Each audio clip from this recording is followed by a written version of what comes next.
Consistency is a superpower, and motivation is the biggest predictor of success. 1, 2, 3, 4. Welcome to the Bold Moves How Did You Know podcast, a podcast for the naturally curious who want to define their own path. I'm your host, Kristen Rocco, and here I'm sharing bold move stories that propelled my guests from curiosity to action. And in doing so, they've defined a path that is purposeful to them. Through these stories, I hope you'll be inspired to pursue your boldest dreams. With me today is Amy Shoenthal. She is a renowned journalist, author, and marketing industry veteran. As a top contributor to Forbes Women, she shines the spotlight on those who have been historically underestimated, yet they're doing the work to solve society's biggest problems. Her work has included interviews with so many people you all have heard of, but to name a few, Senator Mazie Hirono, Tory Burch, and Marie Kondo. She's got a book coming out in the spring. It's called The Setback Cycle, and it's about how founders and leaders triumph over setback. She also boasts a 2-decade marketing career working on some of the world's largest brands like Procter & Gamble and Google. And now she's working in a consultative role, helping brands shape their narratives and captivate audiences. She's got a slew of other things going on, y'all. So I'm going to go ahead and stop there and we'll get into all of it. But welcome to the show, Amy. I am so happy to have you today. I'm so happy to be here. Thank you. Yes, like I said in the introduction, you have done so much in your career, and I think you captured it as a portfolio career because you really haven't been focused on one thing. It's always been much broader, many more different lanes of things that you're working on at any given time. So I'd really love for you to tell everybody about how you got started in your career. So where did it all start, and how has it evolved over the years? Sure.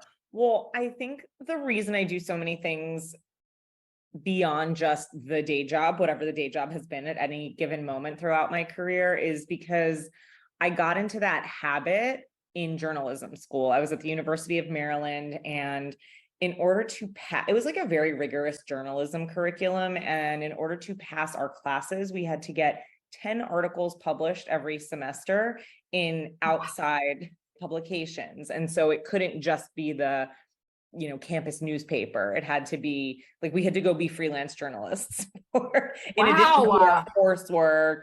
And for me, in addition to, I had a part-time job on campus. I was part of the work study program. So I always had a part-time job where I worked a few hours a week. And so I have been juggling a lot of things for a very long time. And I think when you get into that habit at a very young age, you learn how to juggle it. And so when I started my career, I graduated and I went into a public relations job, which then evolved into a social media marketing career. I always wrote on the side. I always sought out publications that I could write for. I always sought out volunteer work and that's how we met, through an organization called She's the First that we were both volunteering for back in the day. And I'm still very involved with them. And so I always had this drive to do multiple things because, as you said, I think I was doing a portfolio career before that had a name. Because it was interesting to me to juggle a lot of things and to learn about a lot of different things that ended up being additive to each other. I think I was better at all my jobs because I did all the other ones. And then I had as you said, a 2-decade career in marketing. I worked at agencies for my entire career until a couple of months ago when I went off on my own. And now I am a founder / marketing consultant. I do a lot of social media strategy, LinkedIn strategy for founders and executives. And then I ghostwrite a lot of their posts on LinkedIn and I ghostwrite their op-eds. So it really just serves to elevate their thought leadership in their industry and within the media.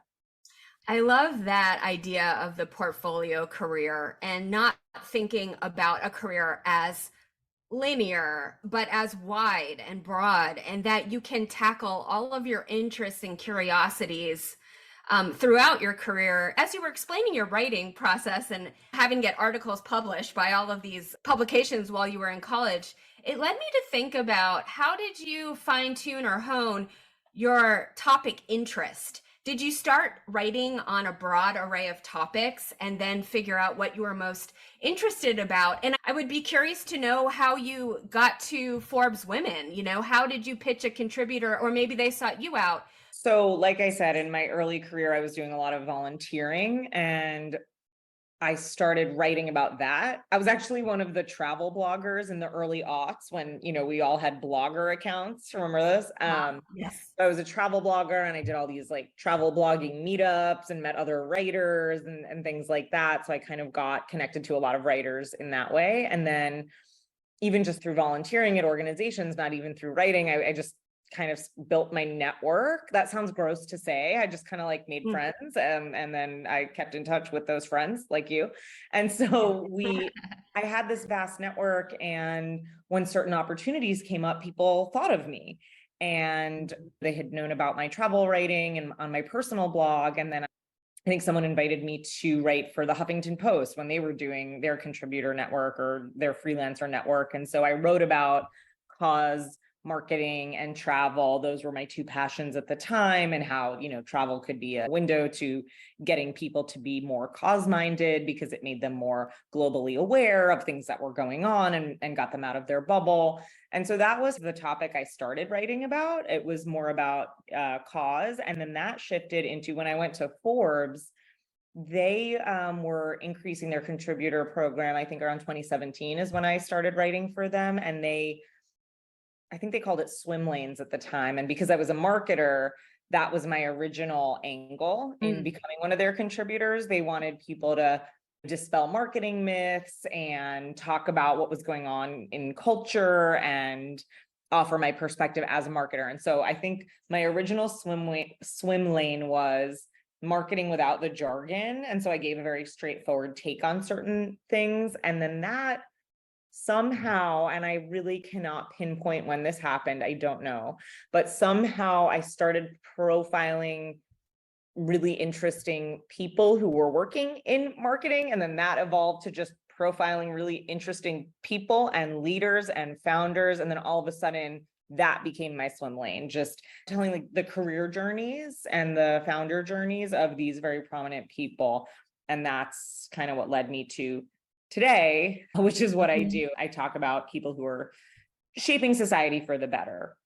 And that's what led me to my book. Wow. There were so many different things that I thought about in terms of how people can get from here to there. Because this podcast is bold moves. And so talking about what are some of the bold moves of your life, and then how did you know?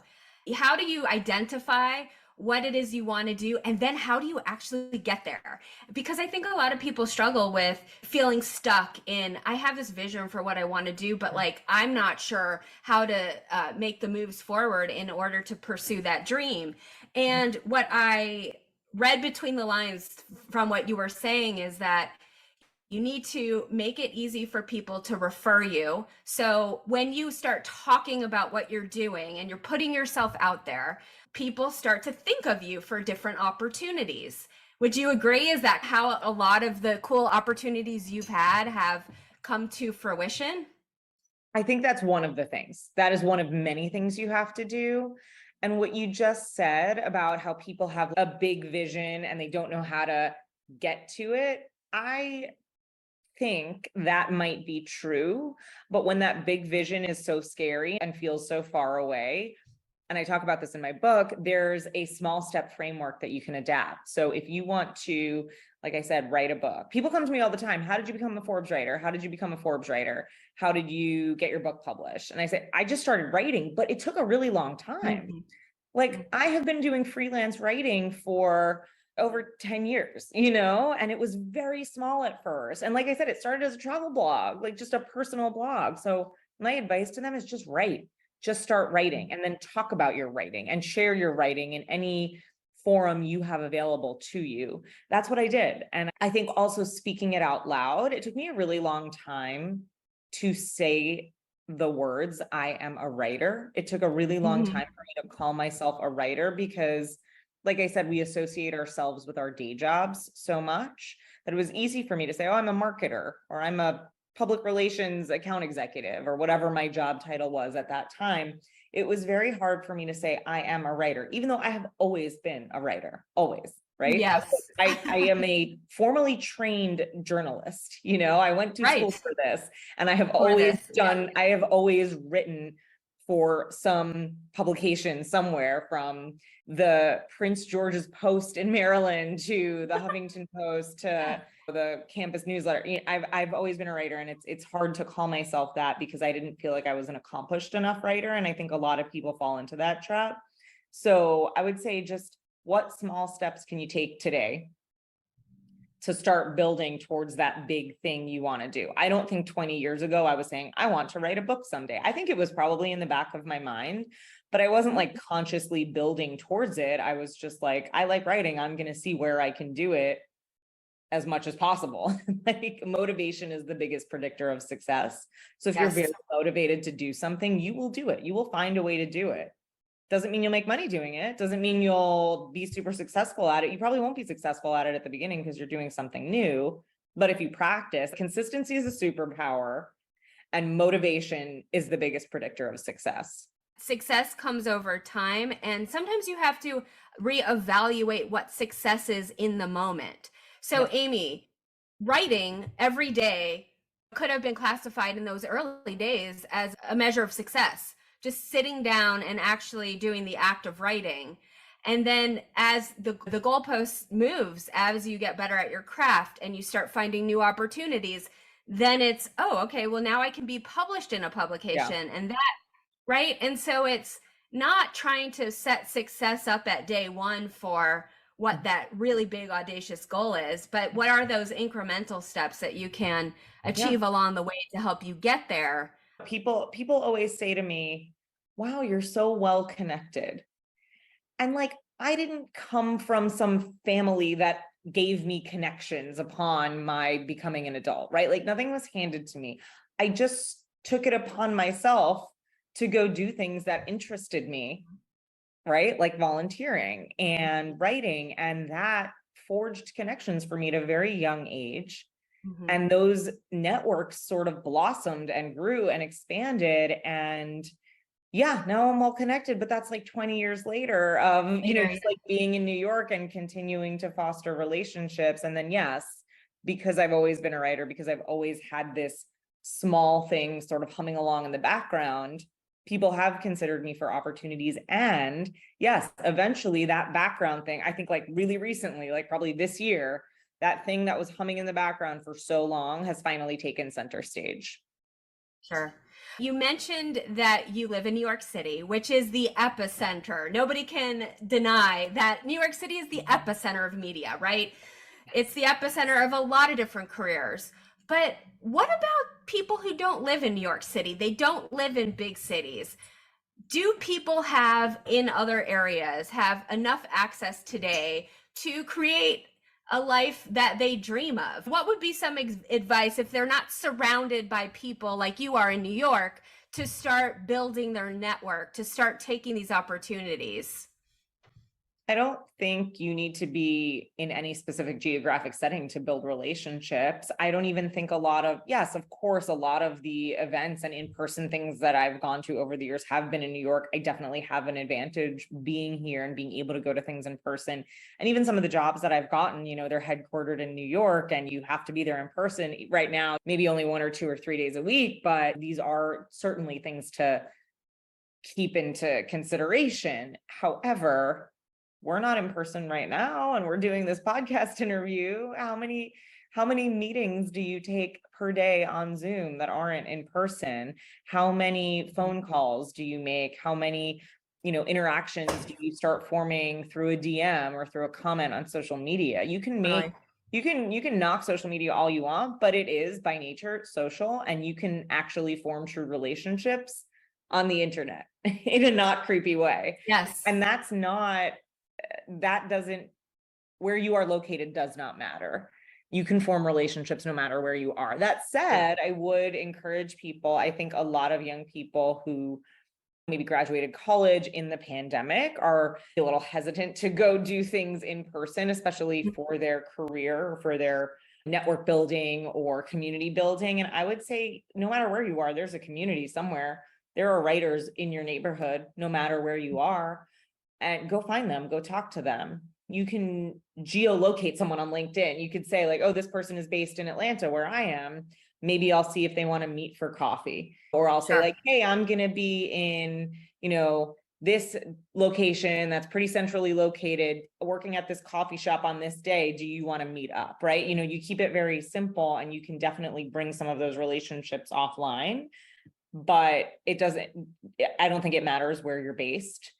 If you want to do something, like I said, you'll find a way to do it if you're motivated. Let's transition into talking about your book. I want to read a quote that you posted on your LinkedIn. I loved it. You said, I am constantly hearing stories of everyday trailblazers who have worked through personal, professional, or societal setbacks, emerging with innovative ideas that not only bring them success, but benefit society as a whole. Their stories, combined with experts, psychologists, executive coaches, and research, led me to this framework that I hope will inspire you, especially those of you in the thick of it right now, to work towards your own creative rebirth.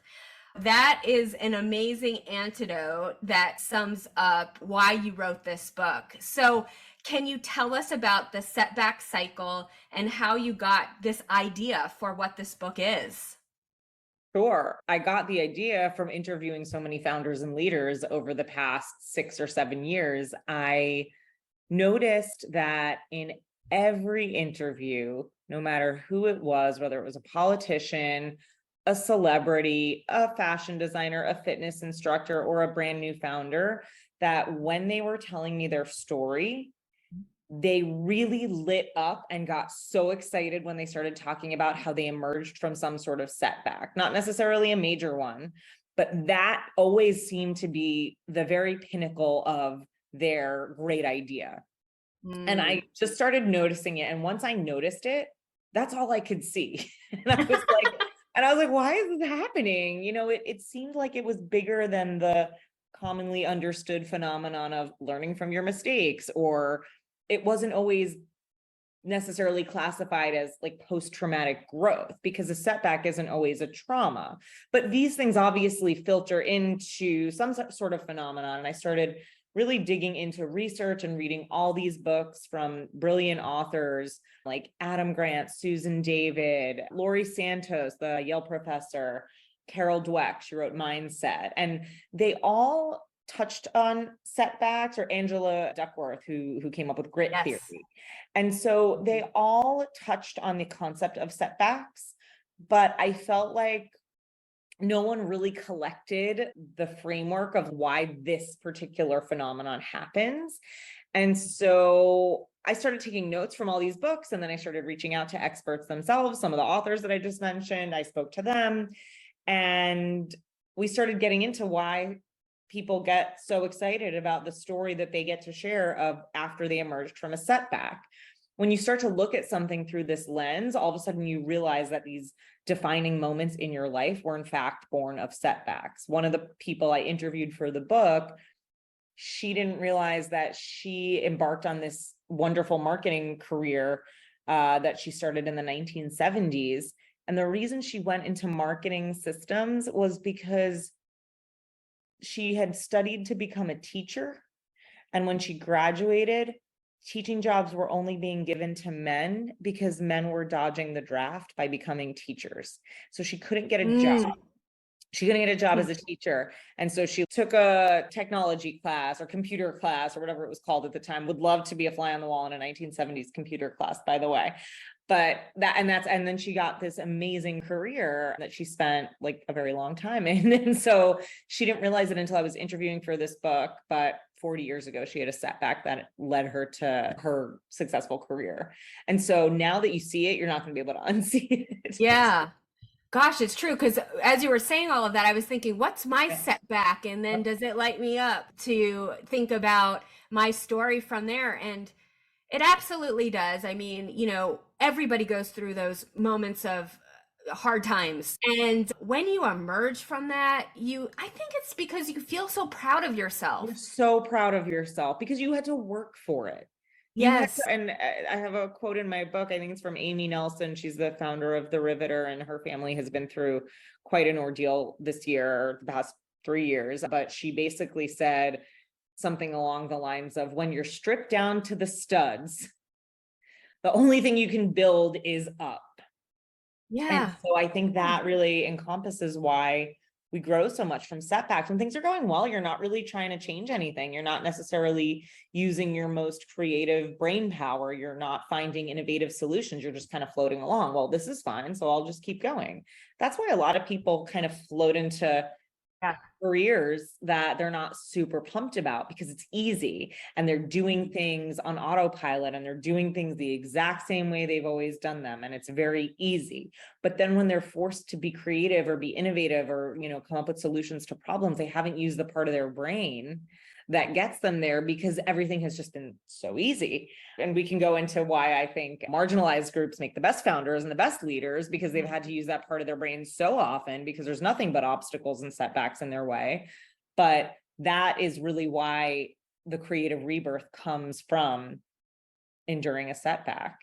And this is research based. One of my favorite people I interviewed was a neuroscientist, and she proved in her lab that people grow more from setbacks than successes. I'm so excited to read this book, and I have to wait another 6 months until it comes out. Yeah, a little this more. Is exactly, you know, what my podcast is all about. It's inspiring people to not be complacent, to listen to what's inside your being about what you want to do. And like you said, go after that every single day. It's a baby step, but it's action. If you are complacent, then you are going to always desire and never achieve it. You have to take that action, even mini actions every day that are aligned to what you want to do in life. And you have to be okay facing, as you call them, setbacks, because you are going to encounter those a lot. But like you said, your research and your book is going to prove this out, that when you overcome these setbacks, you will emerge a better leader, a better founder, you know, whatever it is that you're aspiring to do, a better person. You will be more proud of yourself for coming out on the other side than just continuing to stay, you know, comfortable, for example.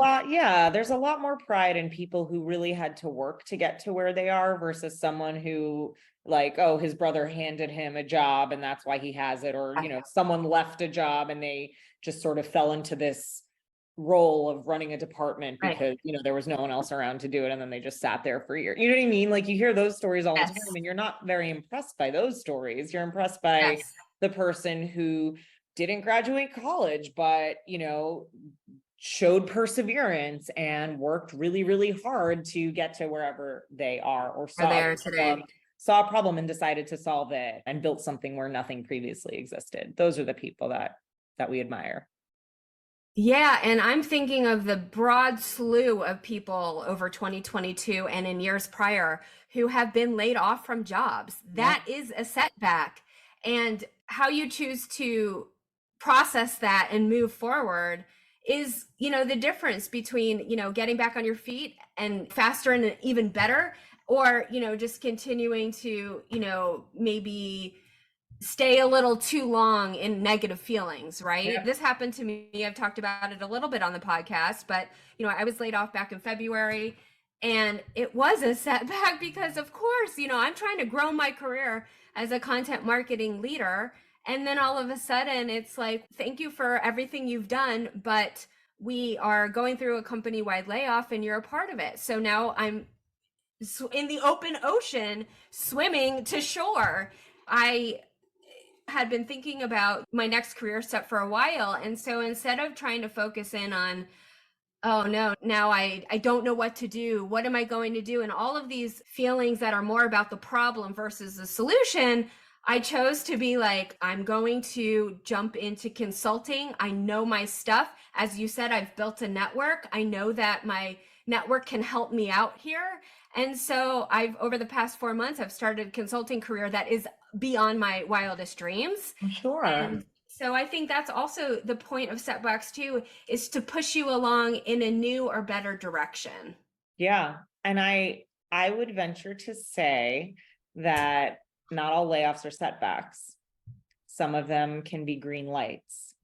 And I think that it sounds like that's what it was for you, because you were sort of thinking about exploring consulting. And I mean, you do this podcast, which I would say is content marketing, right? You are creating content, you're producing content, Right. and that shows your skills, that shows your great personality and interview skill. Like these are not things that are, maybe they weren't your day job, but they're still very, very valuable. And you're showing that in a big way. And it's almost like when you get laid off, it's a green light to just do all the things you always dreamed of doing.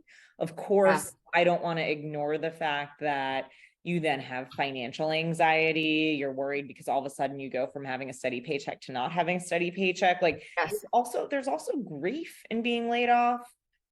Even if it's the biggest green light, and I was also recently laid off a few months ago from a big marketing job that I had been at for almost a decade. Wow. And I had always wondered, could I do this on my own? Could I be a consultant? Could I run my own collective? And I had been dabbling in it here and there, but to me, when I was laid off, it was a green light. And I know a lot of people who feel like that. That doesn't mean there wasn't grief. Like when I was laid off, all of a sudden my Sunday scaries, those first 2 weeks were higher than they had been when I had a day job, because I felt this like, oh my God, I don't have a day of meetings to go into tomorrow. I don't have a team to manage. This is so weird. Like, what are they doing over there without me? And there's grief and there's sadness. And I didn't ignore that. I felt it. Like I let myself feel it. That is part of the setback cycle. You kind of have to like acknowledge the bad feelings, but then there are ways to climb out of it. And I have some exercises in the book. And it was actually very ironic because I had submitted the final manuscript for the setback cycle less than 48 hours before I was notified of my own layoff. Weird. I was like, okay, well, I've spent the past few years studying setbacks. I can get through this. And then I realized my layoff was not a setback. It was a green light. Green light. Oh, I love how you capture the difference between setbacks and green lights. That distinction, I think, is important for people to understand. So it'll be cool to get that a little bit more in the book. Something that you wrote and that I read in the post that you wrote was, especially those of you in the thick of it right now. What did you mean by in the thick of it?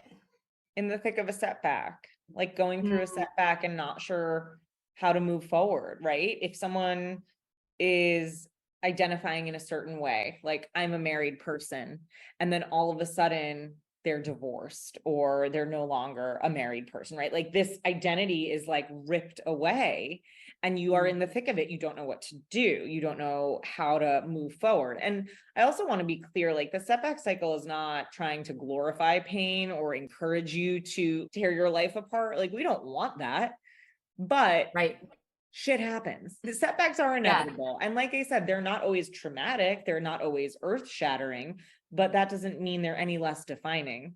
You're working towards something, you're moving along a certain path and you're building and you're building and you're going towards something. And then all of a sudden that path is ripped away. And instead of going forward, you are sent in reverse. That is what a setback is. So if you are in the thick of that process where you have been working towards something, but then all of a sudden you were just sent in reverse, it causes a lot of confusion. It causes a lot of pain and it causes a lot of anxiety. And just because you are in it doesn't mean you can't get through it. However, you can't fast forward to emerge. And that's really what the book is about, how the people who went through this cycle, and some of them were going through the setback cycle and then had mini setbacks throughout the cycle. But it's the people who, when they emerged, it's because they properly processed what had happened and they were able to climb out of it with clarity and innovation and a very clear path forward. So that's what I want readers to get. Is there anybody who particularly stands out as one of these people you've interviewed who faced a setback and then emerged in a better, place for themselves that comes to you? Of course. Well, everyone in the book, I have no favorites. They're all my children. And I just wrote an article about this. So I'm going to say Reshma Sauani. She's the founder of Girls Who Code. But the reason she founded Girls Who Code is because in 2009, she ran for office and she ran against a New York City representative who had been an incumbent. She had been the representative for a very long time. And Reshma got a lot of attention for her election. People were really excited about her. She was young, she was in her early 30s, and people were pumped that this newcomer was here to infuse some energy into this congressional seat. And she lost. And when she told me about how she lost, she said it was a spectacular failure. I was like, what do you mean it was spectacular? And the reason she created Girls Who Code was because on the campaign trail, she was visiting schools, and she noticed that computer classes were mostly little boys. And then she looked into why that was happening. And it turned out that girls either like lost interest or lost their confidence in computer skills and coding around between the ages of, I think it was 12 to 17. And she wanted to find out why that was happening. And it was because the teachers weren't really investing in them. And, there's all kinds of bias that we can talk about into why that happens, but that's what led her to create Girls Who Code. And so to date, they've taught, I believe it's over 500,000 girls how to code. And that's really, those are really important skills that people need. And so we shouldn't be discarding an entire gender over that. And then, Reshma had multiple setbacks after that led her to create new things. Now she's becoming a really outspoken advocate for childcare reform, both at the federal level and within the private sector. And I just wrote an article about that, but Reshma is also in my book. And so that's why she's top of mind right now. But she is someone who she rises like a phoenix, don't get in Reshma's way. So very nice. I love it. Thank you for sharing that. All right. So I think I would be remiss if I didn't ask you, the author, about your setback and also about the process of becoming an author, right? So all of this is kind of intertwined, I'm sure. This feels to me like one of your bigger moves, your bolder moves in your career. So can you tell me a little bit about becoming an author and all that has entailed for you? Yeah, there is no process that is more rife with setbacks than trying to become an author if you're not an A-list celebrity or have millions of Instagram followers. So yes, I defied the odds, but like I said, I always go back to that quote that motivation is the biggest driver of success, because I was so motivated to write this book. I knew I had a book in me, and I knew it was this book. And some agents told me oh, you don't have enough of a platform. You don't have enough, go increase your social media followers over the next few months and then come back to me. And I was like, I don't really think TikTok followers are buying books, but sure. There was an article that came out that said that, but okay. I just kept going, and I took people's advice. I listened to their feedback and I addressed their feedback, and I just kept going. And I worked with this freelance editor to do my proposal. And every time I came back to her, I said, okay, I had to redo the whole proposal because, everyone said it felt too much like an anthology, of too many separate stories, and I had to connect it more. And she said, I can't believe how quickly you went and turned around this based on the feedback you got 3 months ago. And I was like, well, I've come this far. I'm not going back now. This book is getting published. And I found an amazing agent who finally, someone was like, no, this book has legs. Your platform is Forbes Women. Your platform is the conferences you speak at, the communities that you're a part of. That can't all be summarized in your personal Instagram following. And I think a lot of editors and publishers and agents were a little bit short-sighted in seeing one Instagram following and thinking you don't have a platform. And I hear this from so many authors. This is not just me. Yes. But the I just applied a lot of grit and perseverance to this process. I wasn't going to accept no matter how long it took. And it only took, and I say only, it felt like forever at the time, but from when I started writing the book and I got my book deal, and now it's almost off to publish. By the time the book is published, it will be a 3-year process. So I started in March 2021. The book will be out in March 2024. And that's actually not that long for an author to go through that. It sounds long, but it's not. It's not a long time for an author, for sure. I mean, books can be in the writing process for years and years and years and years before they see the light of day. But it just reminds us, though, too, that it isn't a sprint. It is a marathon. It's absolutely a marathon. But it that doesn't take away from the frustration and the pain and the difficulty and impatience that you feel during that process. But yes, it is a marathon. There's a reason, a lot of the founders I profile are over 40 because it's a marathon. By the time you learn these lessons and figure out how to apply the perseverance and grit and know that these things take time, like you have to have a couple years under you, you know? Yeah. And, I think that some of your maturity you don't even mature until 25. And then you need life experience to apply the emotional maturity. And so it makes a lot of sense that you need to be in those 40s to be able to do this at a maybe quicker pace, but even though it's not quick because it's taken all of this time to acquire all of the knowledge you need to apply it for those situations when they occur. What do you know about being bold today that you wish you would have known earlier on? If you were giving advice to your 25, 30-year-old self about being bold, what would it be? The boldest thing you can do is listen to other people and really, really, really listen.